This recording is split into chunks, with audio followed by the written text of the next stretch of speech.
PM Modi आज देश के सबसे बड़े एक्सप्रेसवे की सौगात देंगे। यूपी के सुल्तानपुर में पूर्वांचल एक्सप्रेसवे का उद्घाटन करेंगे। पीएम मोदी हरक्यूलिस विमान से दोपहर 1:30 बजे के करीब पूर्वांचल एक्सप्रेसवे पर लैंड करेंगे। सीएम योगी करेंगे अगवानी। योगी सरकार का मेगा प्रोजेक्ट है पूर्वांचल एक्सप्रेसवे, 341 किलोमीटर लंबा है। उद्घाटन के बाद पीएम मोदी का होगा संबोधन, फिर आधे घंटे का एयर शो होगा। एयर शो के दौरान एक्सप्रेसवे पर उतरेंगे एयरफोर्स के लड़ाकू विमान Sukhoi 30 MKI, Mirage 2000 Jaguar. Purvanchal expressway पर बनाई गई है 3 किलोमीटर लंबी इमरजेंसी एयर स्ट्रिप। लखनऊ को गाजीपुर से जोड़ेगा पूर्वांचल एक्सप्रेसवे। एक्सप्रेसवे पर 11 एंट्री और एग्जिट पॉइंट।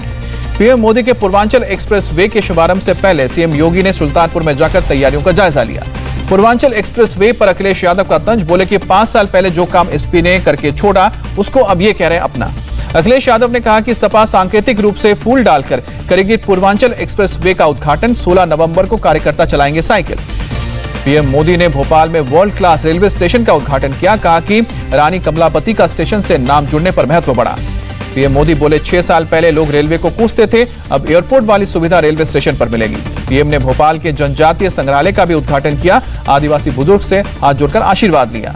पीएम मोदी ने पिछली सरकारों पर जनजातीय समुदाय की अनदेखी का आरोप लगाया। कहा कि वोट लिया पर उनके लिए काम नहीं किया। उपराष्ट्रपति वेंकैया नायडू ने बेंगलुरु में जनजातीय गौरव दिवस में हिस्सा लिया। कहा कि देश की संस्कृति की रक्षा जरूरी। पीएम मोदी आज पहले ऑडिट दिवस पर करेंगे संबोधित। सीएजी ऑफिस परिसर में होगा समारोह। पीएम मोदी सरदार वल्लभ भाई पटेल की प्रतिमा का भी अनावरण करेंगे। सीएजी में भी कार्यक्रम में शामिल होंगे। जम्मू कश्मीर के श्रीनगर में फिर एनकाउंटर। हैदरपुरा इलाके में 2 आतंकी ढेर। आतंकियों के मददगार को भी गोली लगी, अस्पताल में इलाज के दौरान मौत। सरकार ने जाकिर नाइक के इस्लामिक रिसर्च फाउंडेशन पर 5 साल का बैन बढ़ाया। पहली बार 2016 में बैन लगा था। केंद्र सरकार ने प्रदूषण को लेकर बुलाई इमरजेंसी मीटिंग। सुप्रीम कोर्ट ने दिया है निर्देश। दिल्ली में प्रदूषण पर सुप्रीम कोर्ट सख्त। केजरीवाल सरकार से इंडस्ट्री, सड़क, पराली पर जवाब मांगा है। चीफ जस्टिस ने दिल्ली सरकार से पूछा प्रदूषण कम करने के लिए कौन से कदम उठाएं, क्यों ना सरकार के रेवेन्यू और प्रचार के खर्चे का ऑडिट करवाएं। केजरीवाल सरकार ने जवाब दाखिल कर कहा संपूर्ण लॉकडाउन के लिए तैयार, लेकिन फायदा तभी होगा जब आसपास के राज्य भी लॉकडाउन लगाएं। बिहार के सीएम नीतीश कुमार ने आज हाई लेवल मीटिंग बुलाई। शराबबंदी और जहरीली शराब से मौत पर होगी चर्चा।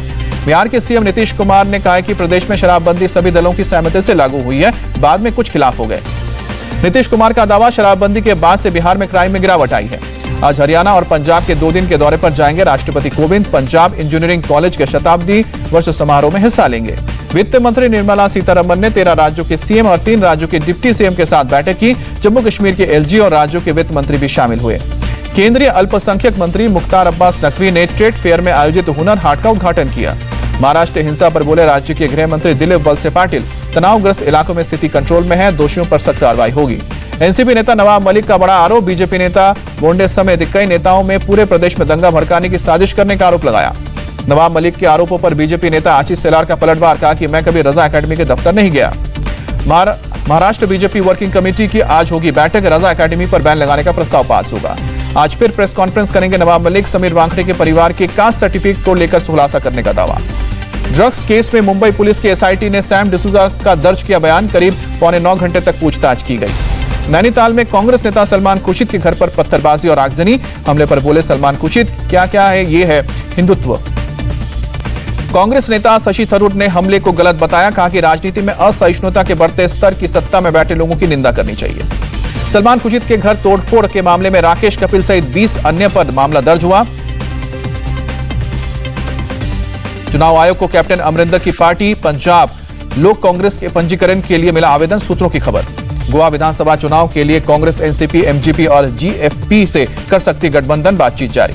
राजस्थान विधानसभा चुनाव पर असदुद्दीन ओवैसी की नजर। 1.5 महीने के भीतर अपनी पार्टी करेगी लॉन्च। देश में कोरोना के 10,000 से ज्यादा नए केस। 24 घंटे में 125 लोगों की जान गई। पश्चिम बंगाल में आज से खुलेंगे स्कूल और कॉलेज। स्कूल खोलने से पहले किया गया सैनिटाइजेशन।